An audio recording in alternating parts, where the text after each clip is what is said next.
દેશને અંગ્રેજોની ગુલામીમાંથી આઝાદી અપાવવા માટે અનેક સત્યાગ્રહો થયા, અનેક આંદોલનો થયા, અનેક ચળવળો થઈ અને આ આંદોલનના અનેક પાસાઓ હતા અને અનેક પાસાઓ સાથે આ આંદોલનો એ અંગ્રેજોના વિરોધ સ્વરૂપે કરવામાં આવ્યા હતા। એમાંનું એક મહત્વનું આંદોલન એ અસહકારનું આંદોલન છે। તો આજે આપણે અસહકારના આંદોલન વિશે વાત કરીશું। અસહકારના આંદોલનને ડિસેમ્બર 1920 માં નાગપુર અધિવેશનમાં માન્યતા મળી। કોંગ્રેસે હવે બ્રિટિશ સામ્રાજ્યના નેજા હેઠળ સ્વશાસનને બદલે સ્વરાજ્ય જોઈએ એવી બુલંદ માંગણી કરી। ડિસેમ્બર 1920 ની અંદર કોંગ્રેસનું અધિવેશન એ નાગપુરમાં ભરાયું હતું અને આ નાગપુરના અધિવેશનમાં અસહકારના આંદોલનને માન્યતા મળી।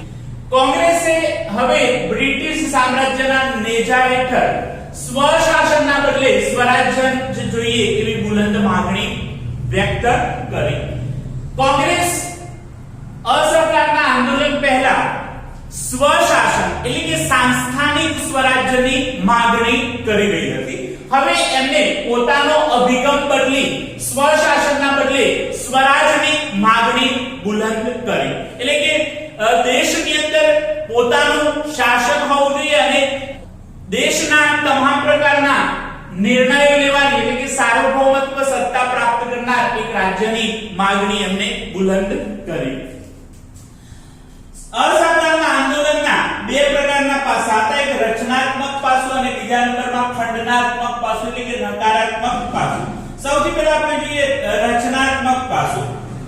આંદોલનના હકારાત્મક પાસાઓમાં નીચેની બાબતનો સમાવેશ થાય છે। એટલે કે આંદોલનના જે હકારાત્મક અભિગમો હતા, જે પોઝિટિવ પાસાઓ હતા એની આપણે વાત કરીએ તો સૌથી પહેલા હિન્દુ મુસ્લિમ એકતા દ્રઢ બનાવી। આ રચનાત્મક પાસાનો એક ભાગ હતો કે ભારતની અંદર વસવાટ કરતા હિન્દુ અને મુસ્લિમોની એકતા દ્રઢ બને, બંને વચ્ચે પરસ્પર ભાઈચારો રહે અને ભાઈચારા સાથે એ દેશની અંદર શાંતિ અને સલામતી રાખે। સ્વદેશી ચીજવસ્તુઓનો આગ્રહ રાખવો એટલે કે આપણા દેશમાં તૈયાર થનારી જે ચીજવસ્તુઓનો ઉપયોગ કરવો। ઘેર ઘેર રેટિયા ભરતા કરવા। ગાંધીજીએ એક રચનાત્મક અભિગમ તરીકે ઘેર ઘેર રેટિયા ભરતા થાય એ માટે આહવાન કર્યું। તિરક સ્વરાજ ફંડમાં 1 કરોડ રૂપિયા ભેગા કરવા। એટલે કે આંદોલન માટે જ્યારે નાણાકીય ભંડોળની જરૂરિયાત રહેતી ત્યારે ફંડ એકઠું કરવામાં આવતું। તિરક સ્વરાજ ફંડની અંદર 1 કરોડ રૂપિયા ભેગા કરવાનું લક્ષ્ય રાખવામાં આવ્યું। ખાદીનો ઉપયોગ કરવો। અસ્પૃશ્યતા નિવારણ એટલે કે ઊંચ નીચનો ભેદભાવ નાબૂદ કરવો। દારૂબંધી એટલે કે દારૂનો ઉપયોગ ન કરવો, દારૂ પર પ્રતિબંધ મૂકવો અને રાષ્ટ્રીય શિક્ષણ મેળવવું। અંગ્રેજી શિક્ષણ પદ્ધતિ બંધ કરી અને રાષ્ટ્રીય શિક્ષણ મેળવવું આ હકારાત્મક પાસાઓ હતા, આ રચનાત્મક પાસાઓ હતા।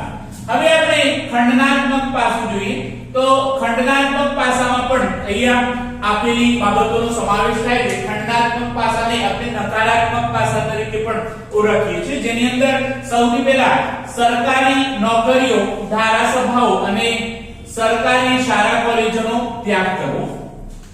સરકારી નોકરીઓનો ત્યાગ કરવો, ધારાસભાઓ ભરાતી એ ધારાસભાઓનો પણ ત્યાગ કરવો અને સરકારી શાળા કોલેજો શરૂ કરવામાં આવેલી એ સરકારી શાળા કોલેજો છોડી દેવી, સરકારી શાળા કોલેજોનો ત્યાગ કરવો। સરકારી અદાલતો અને સ્થાનિક સ્વરાજ્યની સંસ્થાઓમાં નિમાયેલા સભ્યોએ રાજીનામા આપવા। સરકારી અદાલતની અંદર જે ભારતીય વ્યક્તિઓ કામ કરી રહ્યા હતા અને સ્થાનિક સ્વરાજ્યની સંસ્થાઓમાં જે નિમાયેલા સભ્યો હતા એ સભ્યોએ અંગ્રેજોનો વિરોધ કરો, વિદેશી કાપડ અને માલનો બહિષ્કાર કરો, વિદેશથી આવતું કાપડ અને વિદેશથી આવતી કોઈ પણ ચીજવસ્તુનો ઉપયોગ ન કરી અને એનો બહિષ્કાર કરવો, એની અવગણના કરવી, સરકારી સમારંભો, ઇલકાબો વગેરેનો ત્યાગ કરવો, એટલે કે સરકાર તરફથી કોઈ સમારંભ અથવા સભા ભરાય અથવા તો સરકાર તરફથી જે ઇલકાબો આપવામાં આવેલા, જે એવોર્ડ આપવામાં આવેલા, એ એવોર્ડ અથવા ઉપાધિનો ત્યાગ કરવો. આ એના નકારાત્મક પાસા હતા, ખંડનાત્મક પાસા હતા. અસહકાર આંદોલનના કાર્યક્રમોની આપણે વાત કરીએ તો સૌથી પહેલા આંદોલનની શરૂઆતમાં મહાત્મા ગાંધીએ પોતાની કેસરે હિન્દ અને રવિન્દ્રનાથ ટાગોરે નાઇટહુડ સન્માન વગેરેનો ત્યાગ કર્યો. દેશના અન્ય નેતાઓએ પણ પોતાની પદવી કે ઉપાધિનો ત્યાગ કર્યો. અસહકારના આંદોલનની શરૂઆતમાં મહાત્મા ગાંધીને અંગ્રેજો દ્વારા કેસરે હિન્દનો ખિતાબ આપવામાં આવેલો, એ મહાત્મા ગાંધીએ પરત કરી દીધો અને રવિન્દ્રનાથ ટાગોરને પણ નાઇટહુડનું સન્માન આપવામાં આવેલું, એ સન્માનનો એમને ત્યાગ કર્યો. દેશના અન્ય નેતાઓને પણ અંગ્રેજો તરફથી જે સન્માનો આપવામાં આવેલા, અંગ્રેજો તરફથી જે કઈ પદવી અથવા જે કઈ ઉપાધિ આપવામાં આવેલી, એ બધાનો એમને ત્યાગ કર્યો. વિદ્યાર્થીઓએ અંગ્રેજી શાળા અને કોલેજો છોડી દીધી. ઠેર ઠેર વિદેશી કાપડની હોરી પ્રગટાવવામાં આવી. દેશની અંદર ઘણા વિદ્યાર્થીઓએ સરકારી શાળાઓમાં અંગ્રેજી શિક્ષણ મેળવી રહ્યા હતા, કોલેજોની અંદર પણ એ શિક્ષણ મેળવી રહ્યા હતા. તો અંગ્રેજી શાળા અને કોલેજોનો ત્યાગ કરી અને રાષ્ટ્રીય શિક્ષણ મેળવવા માટે એ આગળ વધ્યા. વિદેશી કાપડની હોરી પ્રગટાવી અને વિદેશી માલનો વિરોધ કરવામાં આવ્યો, વિદેશી ચીજવસ્તુઓનો બહિષ્કાર કરવામાં આવ્યો. ડ્યુક ઓફ કૈનાટ ભારત આવ્યા ત્યારે તેનો બહિષ્કાર કરાયો અને પ્રિન્સ ઓફ વેલ્સના સન્માનનો પણ બહિષ્કાર કરાયો. એ વખતે ડ્યુક ઓફ કૈનાટ એ ભારતની અંદર આવ્યા તો એમનો વિરોધ કરવામાં આવ્યો, એમનો બહિષ્કાર કરવામાં આવ્યો. પ્રિન્સ ઓફ વેલ્સને જે સન્માન આપવાનું હતું એનો પણ બહિષ્કાર કરાયો અને અસહકારના આંદોલન થકી એ અંગ્રેજો વિરુદ્ધ આ એક પ્રકારનો વિરોધ હતો. આ તમામ પગલાથી દેશભરમાં સારી એવી રાષ્ટ્રીય ઉત્તેજના પ્રગટી. હવે આ જે અસહકારનું આંદોલન હતું એ ખૂબ જ ગતિશીલ બન્યું. દેશના તમામ લોકોની અંદર રાષ્ટ્રીય ભાવના ઉત્પન્ન થઈ, રાષ્ટ્રીય ઉત્તેજના પ્રગટ થઈ અને દેશ માટે આ આંદોલનને સફળ બનાવવામાં દરેક લોકો એ પોતાનું યથાશક્તિ યોગદાન આપી રહ્યા હતા. રાષ્ટ્રીય શાળા કોલેજોની સ્થાપના થઈ, જેમાં કાશી, બિહાર, જામિયા મિલિયા, ગુજરાત વગેરે રાષ્ટ્રીય વિદ્યાપીઠોની સ્થાપના થઈ. હવે અંગ્રેજી શાળા અને કોલેજોનો ત્યાગ કરવામાં આવ્યો, એના બદલે દેશની અંદર રાષ્ટ્રીય શાળા અને કોલેજોની સ્થાપના કરવામાં આવી. જેમ કે કાશી વિદ્યાપીઠની સ્થાપના થઈ, બિહાર વિદ્યાપીઠની સ્થાપના થઈ, જામિયા મિલિયા વિદ્યાપીઠની સ્થાપના થઈ. આપણા ગુજરાતની અંદર 1920 માં ગાંધીજીએ ગુજરાત વિદ્યાપીઠની સ્થાપના કરી અને દેશના જે વિદ્યાર્થીઓ હતા એમને રાષ્ટ્રીય શિક્ષણ મળી રહે એ પ્રકારની વ્યવસ્થા ઊભી કરવામાં આવી. સ્વદેશી પ્રચાર જોરશોરથી થતા ઇંગ્લેન્ડથી આયાત થતા કાપડ, પગરખા અને મોલ શોપની ચીજવસ્તુઓમાં ભારે ઘટાડો થયો. તેના પડઘા બ્રિટિશ પાર્લામેન્ટમાં પડ્યા. ઇંગ્લેન્ડને થયેલા ભારે આર્થિક નુકસાનથી સરકાર ચોંકી ગઈ. હવે અસહકારના આંદોલનના ભાગરૂપે આપણા દેશમાં સ્વદેશી ચીજવસ્તુઓનો પ્રચાર શરૂ થયો. દેશના લોકો આપણા દેશમાં તૈયાર થનારી ચીજવસ્તુઓનો જ ઉપયોગ કરે એ પ્રકારે પ્રચાર કરવામાં આવ્યો. ઇંગ્લેન્ડથી આયાત થતા કાપડ, પગરખા, મોલ શોપની ચીજવસ્તુઓમાં ભારે ઘટાડો થયો. એ દિવસોમાં ઇંગ્લેન્ડથી કાપડનો આયાત થતી, પગરખાની આયાત થતી અને અન્ય મોલ શોપની ચીજવસ્તુઓની આયાત થતી, એની અંદર ભારે ઘટાડો નોંધાયો. લાખો રૂપિયાનું ઇંગ્લેન્ડને નુકસાન થયું અને એના પડઘા એ બ્રિટિશ પાર્લામેન્ટની અંદર જોવા મળ્યા. એમને જે નુકસાન થયું, ભારે આર્થિક નુકસાન વેઠવું પડ્યું, એનાથી સરકાર ચોંકી ગઈ. તિરક ફંડમાં 1 કરોડ રૂપિયાથી વધારે નાણાં એકઠા થયા, તેમજ આંદોલન દરમિયાન હિન્દુ મુસ્લિમ એકતા અનેક પ્રસંગોએ પ્રગટ થઈ. હવે તિરક સ્વરાજ ફંડની અંદર આપણે 1 કરોડ રૂપિયા એકઠા કરવાના હતા. આ તિરક સ્વરાજ ફંડની અંદર 1 કરોડ રૂપિયા કરતા વધુ નાણાં એકઠા થયા, તેમજ આંદોલન દરમિયાન હિન્દુ અને મુસ્લિમ એકતાના અનેક પ્રસંગો જોવા મળ્યા અને આપણા દેશની એકતાનું એમાં પ્રતિબિંબ જોવા મળ્યું. હિન્દુ જમીનદારો અને મુસ્લિમ ખેડૂતો વચ્ચે થયેલો મોપલા બરવો ટીકાપાત્ર કહી શકાય અને તેને બ્રિટિશ સરકારે સખત હાથે દબાવી દીધો. અસહકારના આંદોલનમાં હિન્દુ અને મુસ્લિમ ધર્મના લોકો વચ્ચે જબરજસ્ત એકતા જોવા મળી, પરંતુ એક અપવાદરૂપ તરીકે હિન્દુ જમીનદાર અને મુસ્લિમ ખેડૂતો વચ્ચે મોપલા બરવો થયેલો, જે ટીકાપાત્ર કહી શકાય. કેરળના મલબારની અંદર આ બરવો થયેલો અને એમાં મોપલા મુસલમાનોએ હિન્દુ જમીનદારો વિરુદ્ધ બરવો કરેલો અને આ બરવાને બ્રિટિશ સરકારે સખત હાથે દબાવી દેવાનો પ્રયાસ કર્યો. આ આંદોલન નિષ્ફળ બનાવવા સરકારે દમન નીતિનો સહારો લીધો. બેફામ લાઠીમાર, આડેધડ ગોળીબાર, સામુદાયિક ધરપકડો અને અમાનુષી અત્યાચાર કરવામાં આવ્યા. હિન્દુ મુસ્લિમ એકતાને તોડવાનો નિષ્ફળ પ્રયાસ કરવામાં આવ્યો. એટલે અસહકારનું આંદોલન એ બ્રિટિશ સરકાર કોઈ પણ ભોગે નિષ્ફળ બનાવવા માંગતી હતી અને એ માટે એમને દમન નીતિનો સહારો લીધો.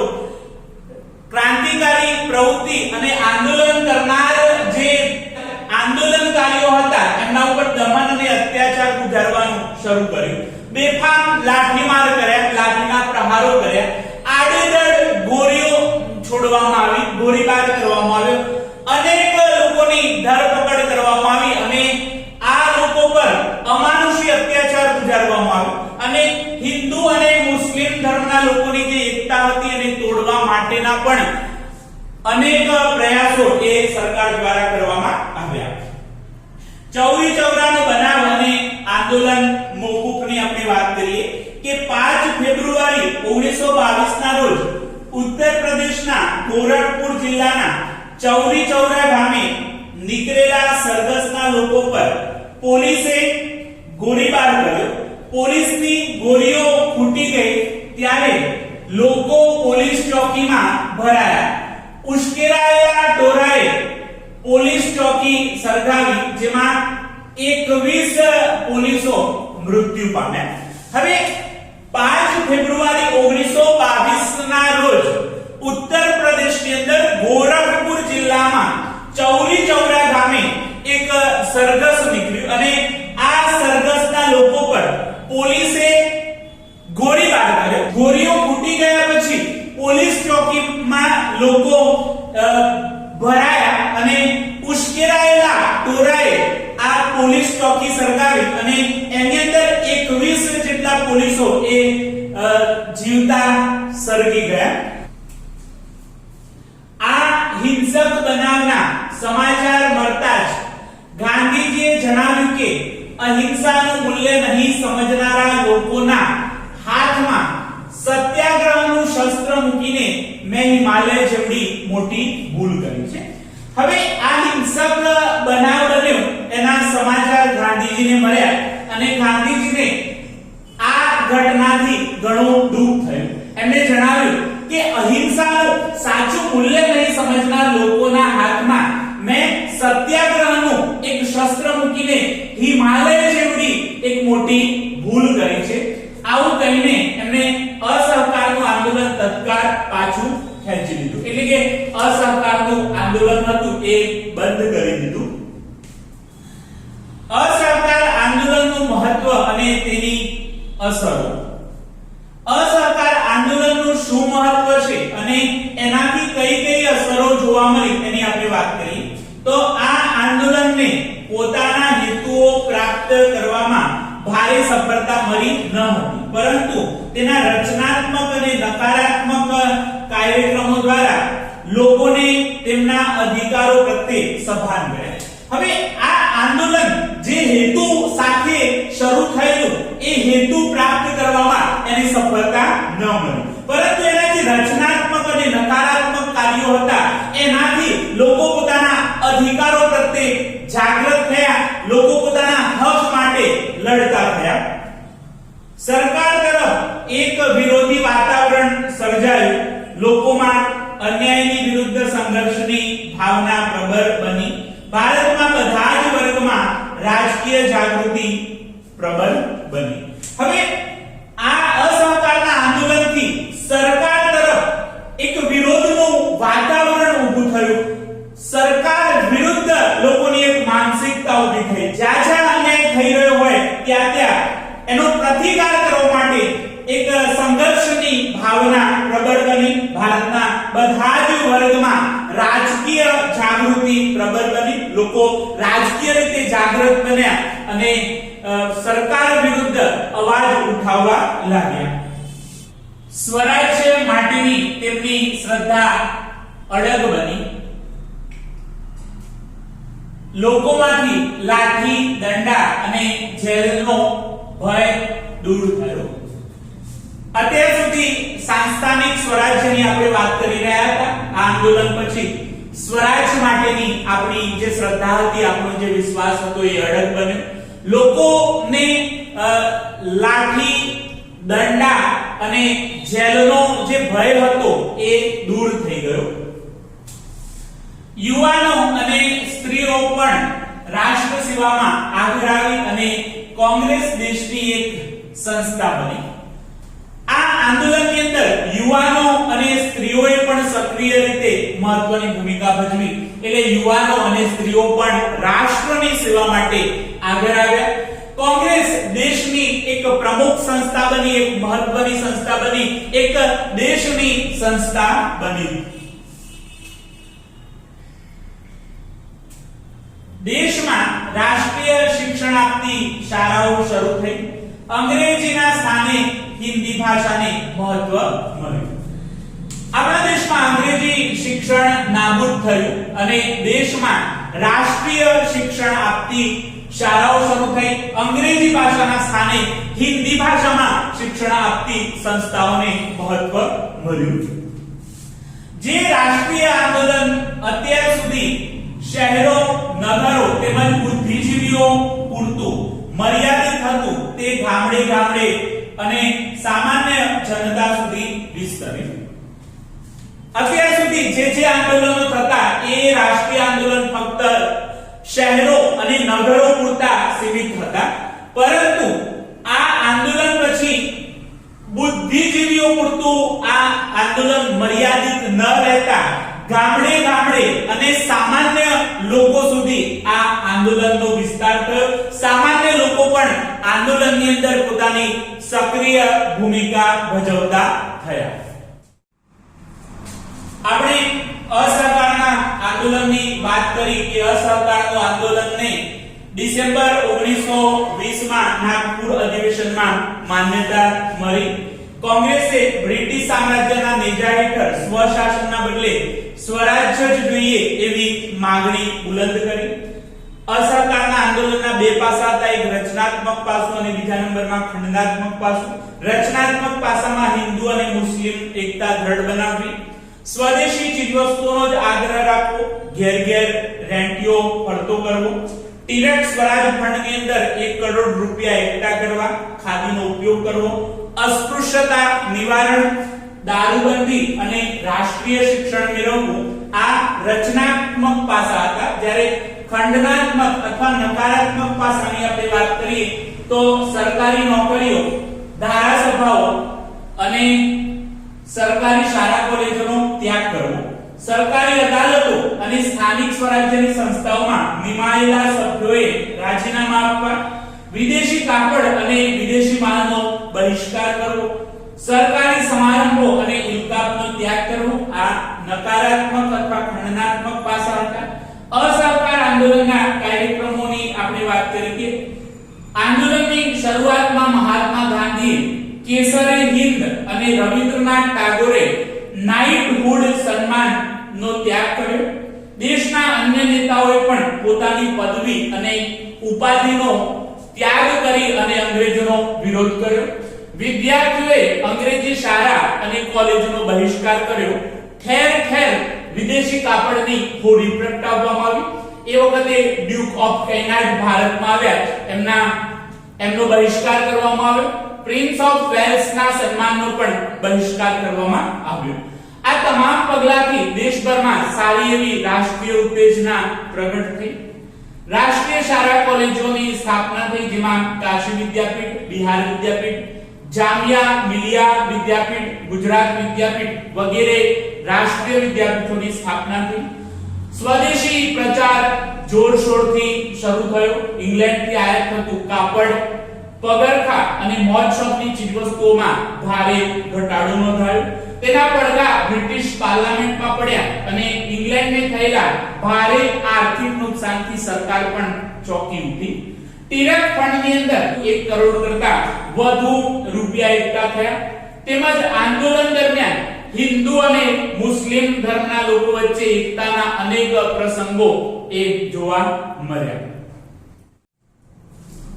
હિન્દુ જમીનદાર અને મુસ્લિમ ખેડૂતો વચ્ચે થયેલ મોપલા બરવો ટીકાપાત્ર કહી શકાય અને તેને બ્રિટિશ સરકારે સખત હાથે દબાવી દીધો.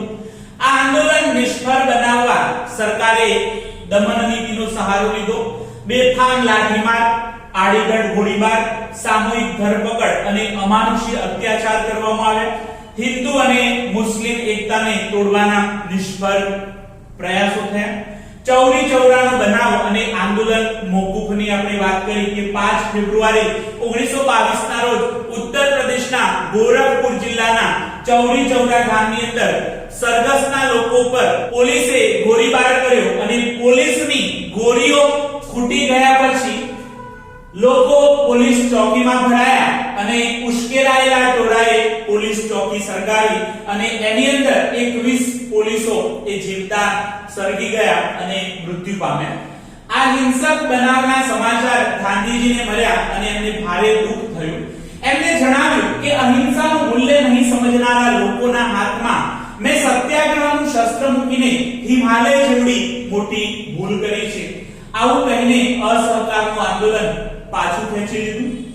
અસહકાર આંદોલનનું મહત્વ અને એની અસરોની આપણે વાત કરી કે આ આંદોલનને પોતાના હેતુઓ પ્રાપ્ત કરવામાં ભારે સફળતા ન મળી, પરંતુ એના રચનાત્મક અને નકારાત્મક કાર્યક્રમો દ્વારા લોકોને તેમના અધિકારો પ્રત્યે સભાન કર્યા. સરકાર તરફ એક વિરોધી વાતાવરણ ઊભું થયું. લોકોમાં અન્યાયની વિરુદ્ધ સંઘર્ષની ભાવના પ્રબળ બની. ભારતના બધા જ વર્ગમાં રાજકીય જાગૃતિ પ્રબળ બની. સ્વરાજ માટેની તેમની શ્રદ્ધા અડગ બની. લોકોમાંથી લાઠી, દંડા અને જેલનો ભય દૂર થયો. યુવાનો અને સ્ત્રીઓ પણ રાષ્ટ્ર સેવામાં આગળ આવી અને કોંગ્રેસ દેશની એક પ્રમુખ સંસ્થા બની.